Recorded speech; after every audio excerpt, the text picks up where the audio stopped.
I've done all of Brighton.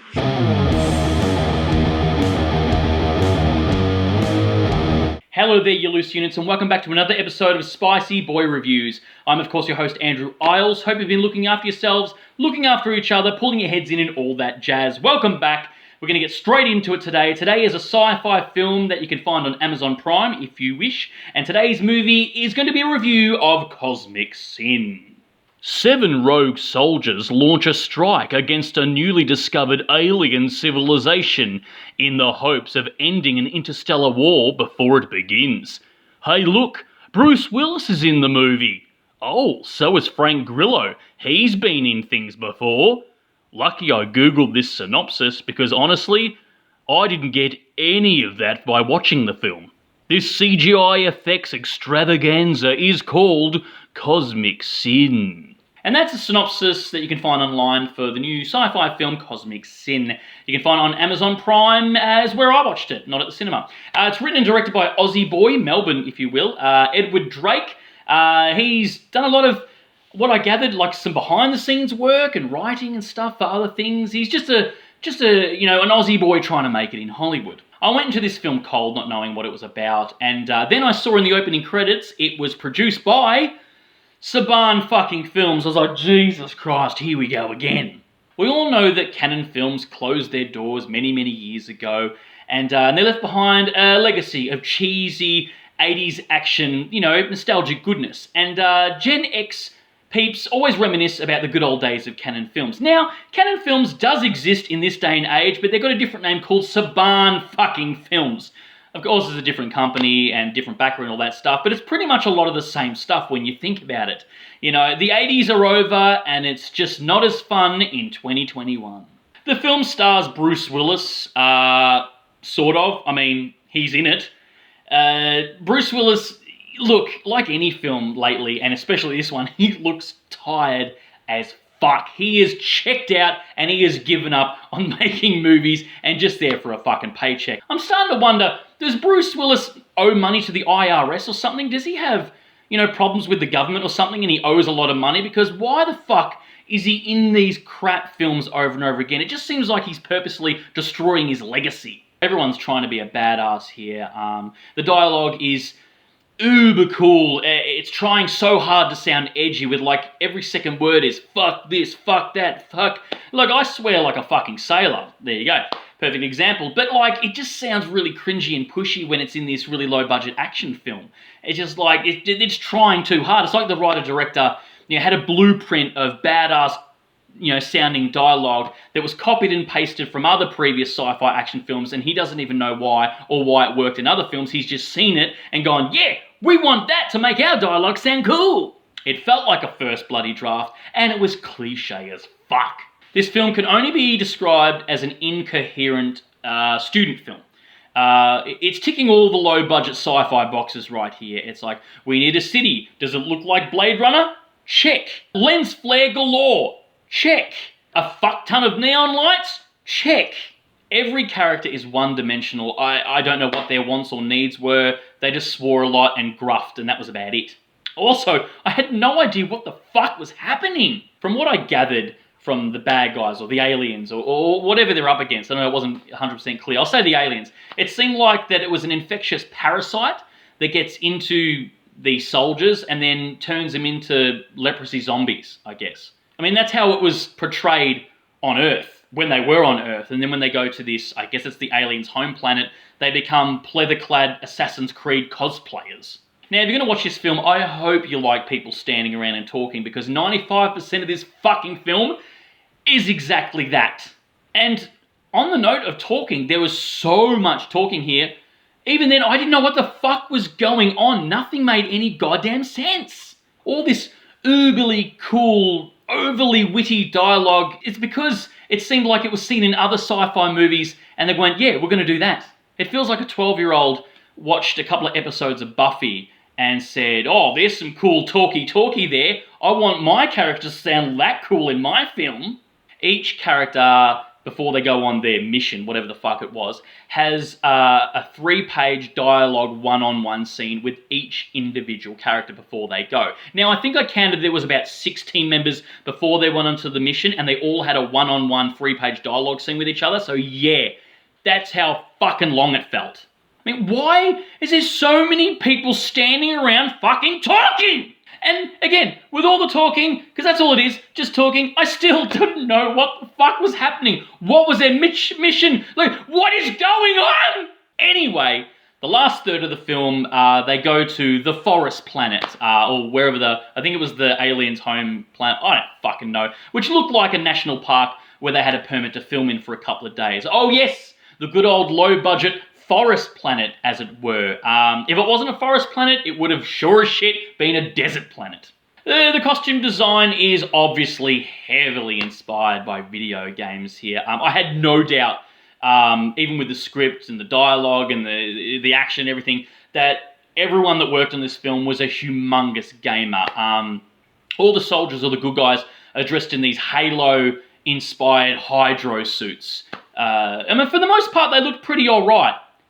If you're going to Comic-Con. Don't get too close to it, which unfortunately the camera does a lot in this, and when you see characters walking in these hydro suits, you can tell that they're actually rubber because you can see bits and pieces bouncing around a lot. Nothing made any sense. It didn't make any sense. It was completely incoherent. It was like whatever was happening in any given scene was an effect of whoever they had for filming that day and whatever location they had access to. That was the scene. The majority of the film is played out in a warehouse, because obviously, it's obvious that's what they had access to, a warehouse. And that's okay. If you've got a movie based in one location, they're usually pretty good. But writing into the script why it's in this one location. An example, maybe have a lockdown scenario where they have to bunk themselves down in this one warehouse with all the infected aliens or soldiers, so they don't let the contagion get out into, you know, the big wide world, a la Resident Evil style. I mean, that scenario is a bit too close to home, but fuck, at least it'll be effective. Frank Grillo, as I said before, is in this film too, sort of, and then he just disappears. Like, literally. He fucking vanishes. He pops up at the very, very end for a little 5-second scene that was, what I could tell was filmed about 6 months later after principal photography. It's like the editor was on cleanup mode and goes, oh shit.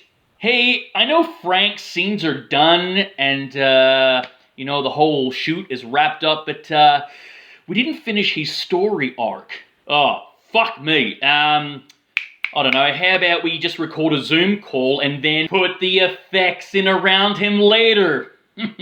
I got you, boo.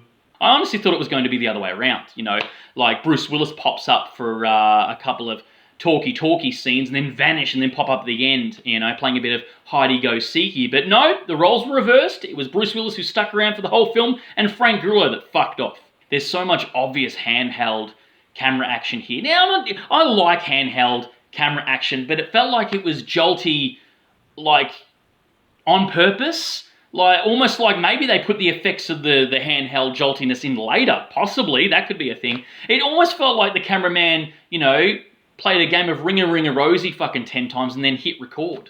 And there was a shitload of close-ups. Too fucking close. I got to see all the fucking crevices and wrinkles on Bruce Willis's face that the makeup couldn't cover up. I don't even know if there was makeup. It was like a filter put over the whole thing. But so many close-ups, and it's obvious it's because they couldn't do any wide shots because they had no budget to do the set dressing or fill the scene, because there is maybe 3 wide shots and it fucking shows a limited budget.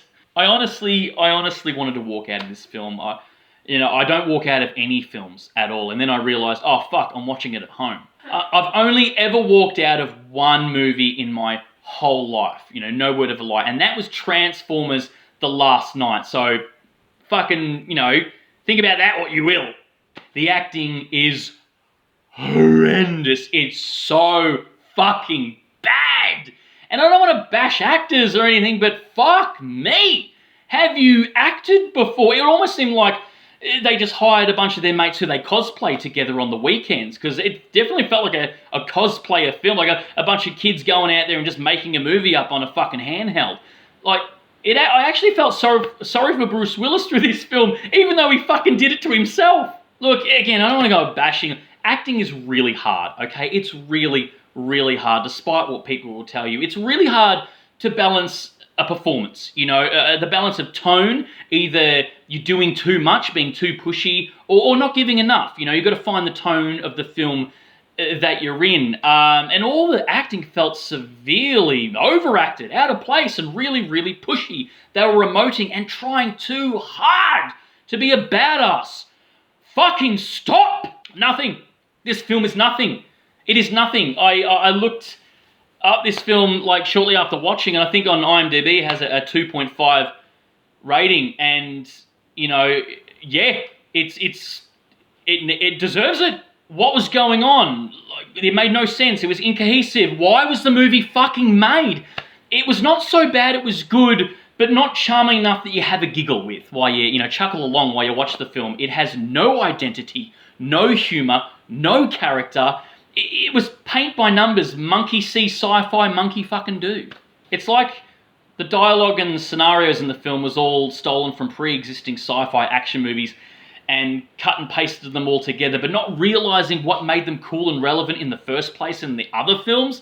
It was just like chop, chop, chop, chop, let's put that together and we've got a blockbuster. It's like they watched Occupation Rainfall and said, hey, let's do that, but fucking shit. Making a movie is really hard. It really is. It's almost impossible that any film gets made, really, when you think about everything that goes into it. It's a huge fucking task. But if you're one of those lucky people who get one made, get funding, get the thumbs up, start from scratch with a fucking good basic script. Just that's all you need. It's the blueprint of any film. A simple, basic, good script. Less characters. Don't overload it with too much story. Just have a simple idea for a movie. Don't worry about all the fucking sci-fi shit and world building and cool fucking costumes because your mate Darren does these cosplay fucking outfits for Comic-Con. Oh, hey, let's get Bruce Willis because we loved him growing up. Fuck all that shit. Start with a basic, simple script and then build on from that. The film may be a victim of horrible editing and someone coming in like Saban Films or whoever the fuck it was and just chop the shit out of it. I don't know, but it seemed like there wasn't even a basis of a good script there to begin with, because with movies that happens to, you can sort of get the idea of what the wants and needs of the characters and where they're going in the story, and that's a good script that's just been edited really badly. There was none of that here. It was a fucking dog's breakfast. I mean, this film was aptly named Cosmic Sin because the whole thing is a fucking sin. I honestly don't like bashing films. I really don't. Especially when the writer-director is an Aussie boy, just trying to make good in Hollywood. I mean, there's the fucking dream right there. It gives me no pleasure. I don't like bashing movies. The movies are my love and my passion, and fuck it, I hope to be in them one day. And nothing I love more than little low-budget sci-fis and horrors. And it sounds like a fucking good time to be on and make and be proud of your end product. But if you get the honour of getting funding and getting thumbs up and getting a studio behind you to back it, you can only fail. I mean, start basic with a good script. I don't know. It's just simple is always best, and I truly do believe that. Anyway, guys, that's my review for Cosmic Sin.